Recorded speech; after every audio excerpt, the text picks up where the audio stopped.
राजस्थान चुनाव की रणभेरी बज चुकी है। सीपी जोशी प्रदेश अध्यक्ष राजस्थान भारतीय जनता पार्टी के हमारे साथ हैं। सीपी जोशी जी, इस जंग को कैसे लड़ेंगे? जंग राजनीतिक पार्टियों के साथ राजस्थान की जनता लड़ रही है। उस सरकार से जिसने तुष्टीकरण चरम पर किया, उस सरकार ने जिसने भ्रष्टाचार के सारे रिकॉर्ड तोड़ दिए, उस सरकार को विदाई देने के लिए जिसने युवाओं के भविष्य को बर्बाद किया, जिसने किसानों के साथ धोखेबाजी की, जो महिलाओं की सुरक्षा नहीं कर पाई, जिसने राजस्थान की मर्यादाओं को तार तार किया, उस सरकार को विदाई देने के लिए राजस्थान की जनता कमर कस के बैठी है। और उनको विश्वास है नरेंद्र मोदी जी के ऊपर, भारतीय जनता पार्टी के ऊपर। इसलिए जनता ने तय कर लिया कि राजस्थान में डबल इंजन की सरकार बनानी है। मोदी प्रदेश मोदी जी के हवाले कर दीजिए, राजस्थान का विकास द्रुत गति से होगा। क्योंकि उनके ऊपर विश्वास इसलिए है कि 9.5 वर्षों में जो कहा वो करके दिखाया। उन्होंने देश की जनता को जो वादा किया था वो उस पर खरा उतरे। आपने देखा होगा परिवर्तन यात्राओं में माननीय प्रधानमंत्री जी पिछले कुछ समय में और अनेक कार्यक्रमों में राजस्थान आए हैं। लाखों की संख्या में लोग उनके कार्यक्रम में जाते हैं। उसके पीछे कारण है वो उन सारी योजनाओं के लिए, गरीब कल्याण की योजनाओं के लिए धन्यवाद देने जाते हैं कि मोदी जी हम आपको धन्यवाद देते हैं और ये विश्वास दिलाते हैं कि राजस्थान 2023 और 2024 में राजस्थान की जनता आपके साथ है। सबसे बड़ा चेहरा कौन होगा भारतीय जनता पार्टी का इस चुनाव में? आदरणीय नरेंद्र मोदी जी।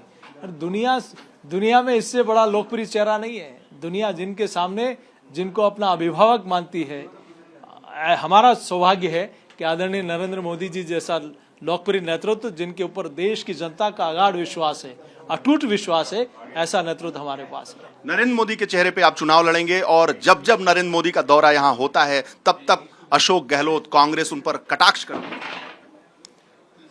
गहलोत जी को अपना घर देखना चाहिए। जिनके विधायक और मंत्री ये कहते हों कि ये दुष्कर्मी मुख्यमंत्री हैं, और एक मंत्री को तो इनको पद से हटाना पड़ा, तो उन्होंने स्पष्ट कहा कि मुख्यमंत्री जी आप और अनेक मंत्रिमंडल के सदस्य दुष्कर्मी हैं।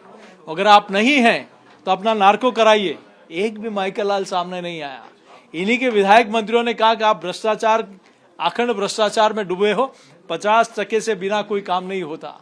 इन्हीं के विधायकों ने कहा कि मैं महिला होते मैं सुरक्षित नहीं हूं। इन्हीं के मंत्रियों ने कहा, इनके लोगों को पैदल मार्च निकालना पड़ा।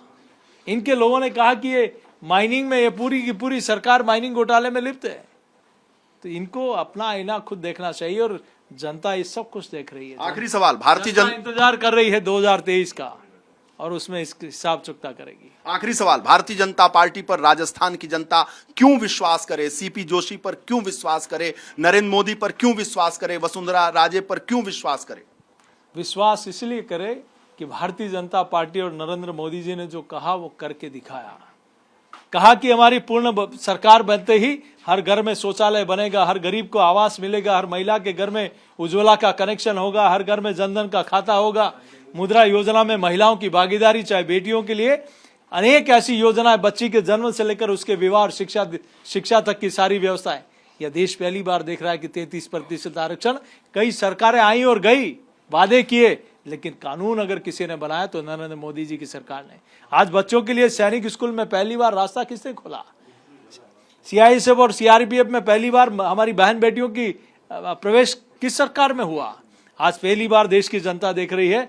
500 वर्षों पुराना हमारा सपना, अयोध्या में प्रभु श्री राम का मंदिर भी बन रहा है, तो कश्मीर में धारा 370 भी हटी है। एक ऐसे असंभव को संभव कर दे, वो नरेंद्र मोदी नाम है। इसलिए विश्वास है कि जो कहा वो करके दिखाया। इसलिए भारतीय जनता पार्टी और आदरणीय नरेंद्र मोदी जी पर राजस्थान की जनता और देश की जनता का अगाध विश्वास है। कितनी सीटें मिलेंगी? अब तक का ऐतिहासिक मैंडेट मिलेगा। मेरी बात को आप रिकॉर्ड करिए, जिस दिन काउंटिंग शुरू होगी उस दिन मेरा बयान देखिएगा। अब तक का ऐतिहासिक मैंडेट भारतीय जनता पार्टी को मिलने जा रहा है। सीपी जोशी प्रदेश अध्यक्ष ऐतिहासिक बहुमत की बात कर रहे हैं। कैमरामैन प्रेम सिंह के साथ वीरेश पांडे, जयपुर।